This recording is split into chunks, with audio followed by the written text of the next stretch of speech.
Hi there, and welcome to my channel.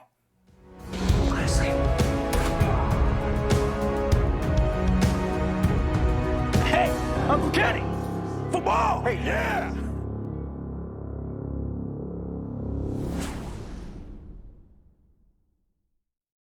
If you're new here, my name is Cedric. I'm an actor, a filmmaker, and a screenwriter, and a YouTube reactor.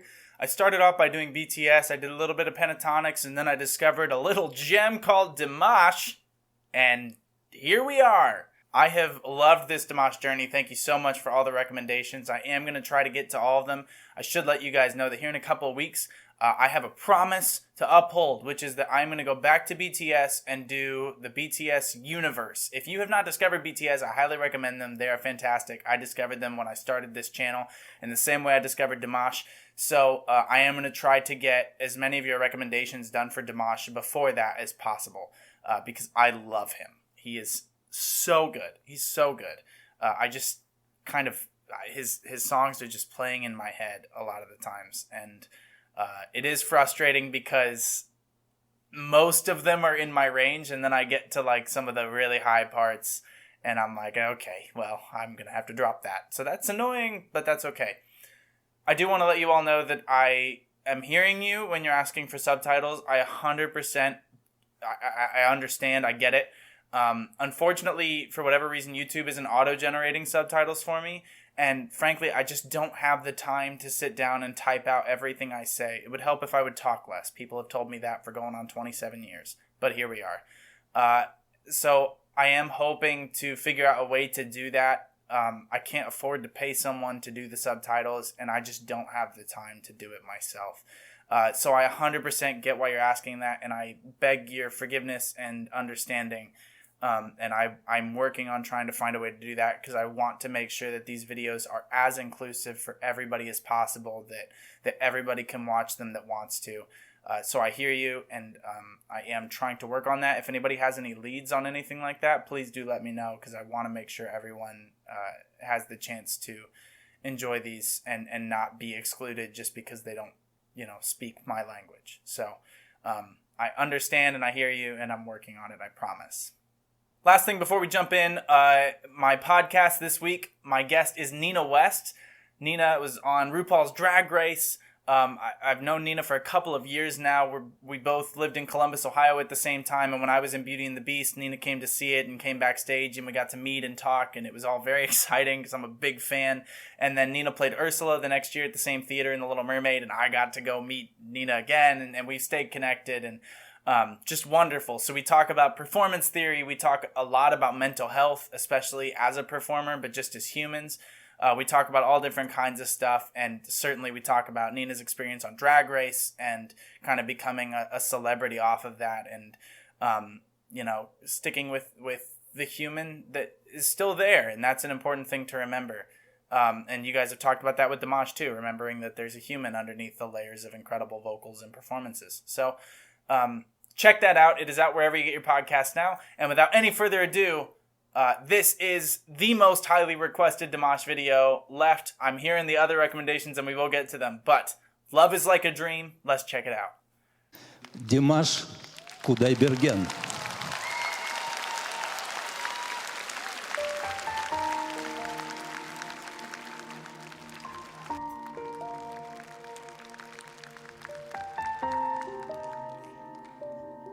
Wow, look at that theater. That's huge.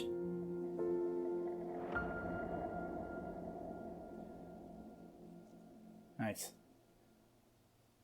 Я в глаза твои, как в зеркало смотрюсь. Отражение потерять свое боюсь. Okay, he's doing that vocal fry I talked about a couple of videos ago. It's all about not just keeping, like, it doesn't just stress your voice. It's this, like you crackle your voice through your nose and it puts this amazing texture on it. I've used this example before, but it's the best one I can think of. Eyes were stared by the flash of a neon light that split the night and touched the sound of silence. and the people bowed and prayed to the neon god they made. Disturbed in The Sound of Silence does it really well, but that's such a cool technique, and you saw my reaction. I didn't see that coming. It's such a good way to pull you in and make you be surprised and be interested, and now I kind of leaned in, and that's as an actor what you want the opening of the song to do. I want to lean in and hear more. Sorry, I know that was such an early pause. I'm the worst person on the planet. Okay, let's try again. Я в глаза твои, как в зеркало смотрюсь. Nice. Отражение And then he just... потерять свое боюсь. He's still adding a little bit of that fry, but... Чтоб я лишь гостем был в сумраке ночей и судьбе твоей. Nice. Я люблю тебя, как любят в жизни раз. Словно солнце в мире не было до нас. От забот и мелких ссор я тебя увел, и ключи от счастья для тебя нашел, для тебя нашел. So he's, from an acting technique, he's internalizing a lot of this. So you have a lot of different options when you're performing. You internalize things, you can externalize things, you can be singing to a particular person, you can be envisioning the person in your head. There's so many different things you can do, and that's one of the exciting things about performance, is that no two people are going to perform them the same way.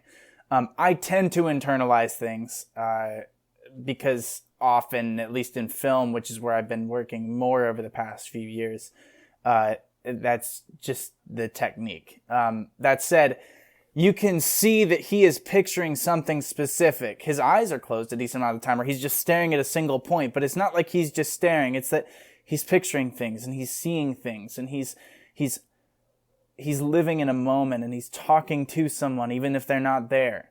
You can see that he's seeing something, and that's such a cool performance, because it makes you, like, you forget to breathe when you're watching him, because you want to hear what he's saying to this person.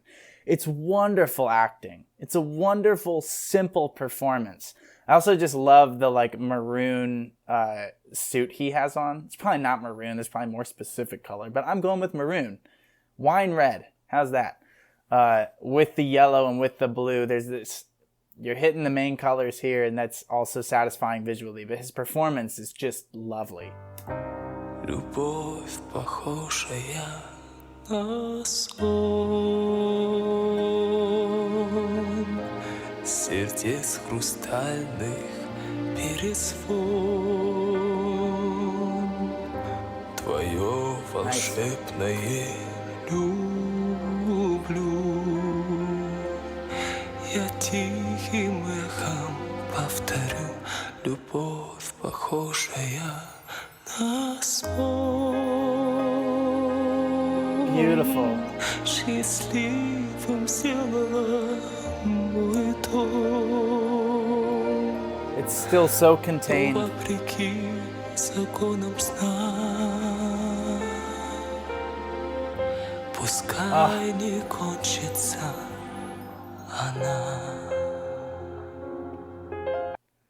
You see what he's doing there? He's going like, and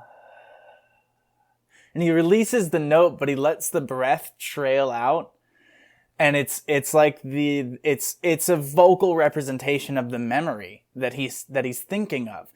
But it really draws you in. I keep using that phrase, but he's doing such a good job of making you want to listen and hang on to every single sound that he's making. Literally, when he stops making the note, he's still making noise that you want to hear. It's very good. It is very good, and it's very cool.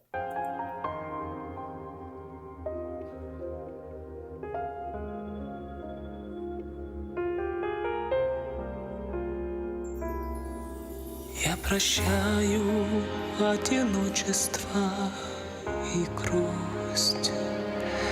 Ты сказала, в них я больше не вернусь. It's so sincere and intimate. Только в сладком сне, но любовь у нас наяву сейчас. Мне в глазах твоих себя не потерять, до разлуки нам любовь не разменять. Nice small run. И своей мечтой заслужил я это счастье быть с тобой, быть всегда с тобой. Nice, there it is. Любовь, похожая на сон,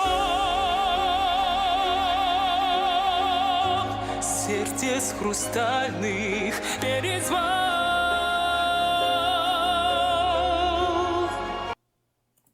He's been really slowly building to this. He's been firming up the notes a little bit as he's gone. He's kind of started leaning into things a little bit more, putting a little bit of a harder consonant on things.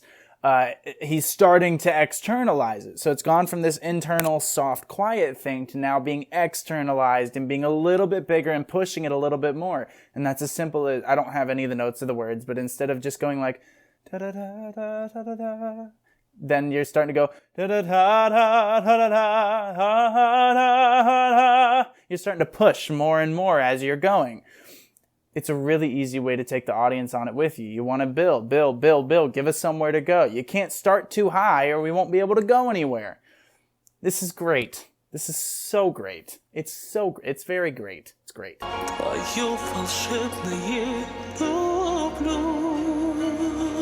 Nice. Я тихим эхом повторю, любовь похожая на сон. And back down a little bit. And now he's pushing. Но вопреки законам сна, пускай не кончится.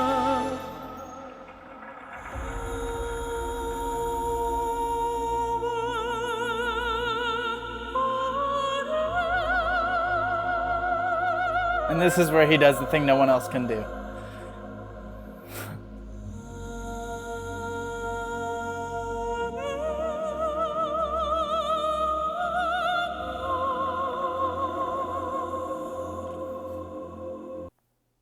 I want to talk real quick about the decision to pull into a close-up there. It makes a lot of sense because he's getting this really light, airy sense, and this is a very intimate moment. We've lost the words now. This is more of almost a prayer.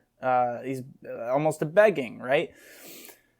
So we're getting very close to him now. Now we've had close-ups this whole time, but especially on these really high notes that are just kind of floating out there, pulling back to a wide would feel a little bit weird. We need to see him making the notes. We need to see him making that sound and asking these questions without using words. We need to watch that happen to fully understand and appreciate what he's doing or what he's saying with the song.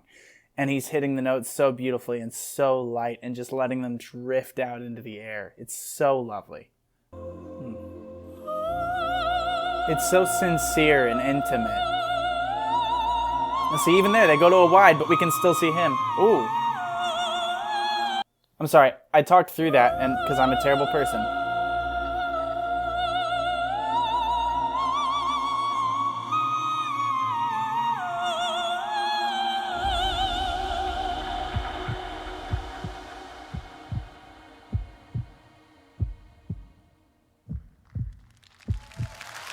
Now it's external. Look, he's looking around. It's external. Любовь похожая на сон.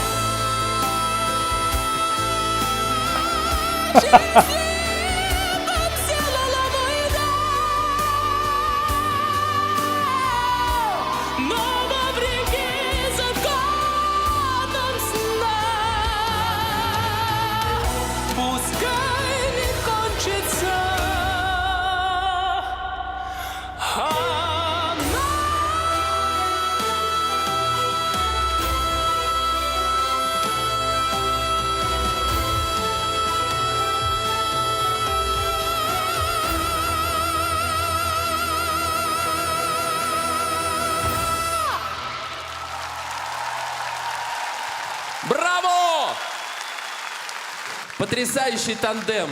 Невероятная песня. Спасибо!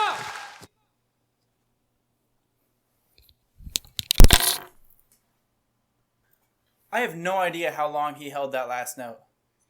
None. Невероятно. Браво!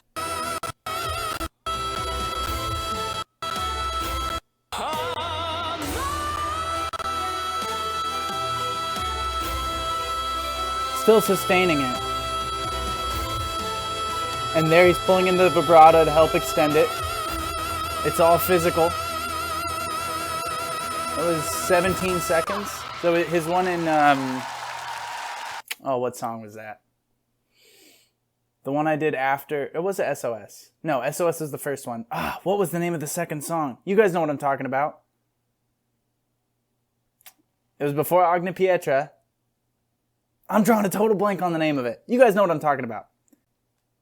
I think that one was like 23 seconds. I know you guys were saying, oh, you didn't. I did notice that. There were just so many other things that sometimes I don't always verbalize the things. I'm surprised I didn't leave a note on that because I did notice it. Boy, he just held the note. He just kept going with it. It was incredible. I don't know how he does it. I really don't.